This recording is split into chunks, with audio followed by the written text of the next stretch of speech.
Social media پہ بہت زیادہ وائرل ہے، جس کے اندر آپ دیکھ سکتے ہیں کہ خانہ کعبہ کے اندر حجر اسود کو بوسہ دینے کے ٹائم پر ایک شخص کو بے ایمانہ طریقے سے جو ہے وہ اچھالا جاتا ہے، حتیٰ کہ اس کے پیروں میں اس کی چپل تک ہے اور بالکل خانہ کعبہ کو ٹچ ہو رہی ہے۔ اتنے برے حال میں اس حاجی کے ساتھ ان لوگوں نے مذاق کیا، اس کو اٹھا کے پھینکنے کی کوشش کی اور ایک دوسرے سے سبقت حاصل کرنے کی کوشش کرتے رہے۔ یہ سبقت کس چیز کے لیے تھی؟ یہ سبقت تھی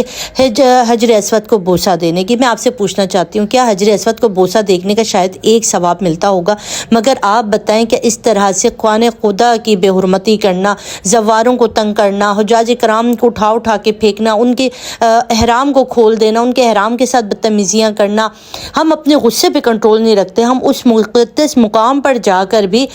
جو ہے وہ اپنے غصے، اپنے نفس پہ کنٹرول نہیں کر پاتے، اور اس کے بعد ہم کہتے ہیں کہ ہم حاجی بن گئے، ہم نے عمرہ ادا کر دیا، ہم نے خدا کے حضور اس کی عبادت کر لی۔ آپ یقین کیجئے، حقوق اللہ بعد میں ہے، پہلے حقوق العباد ہے۔ اللہ تعالیٰ اپنے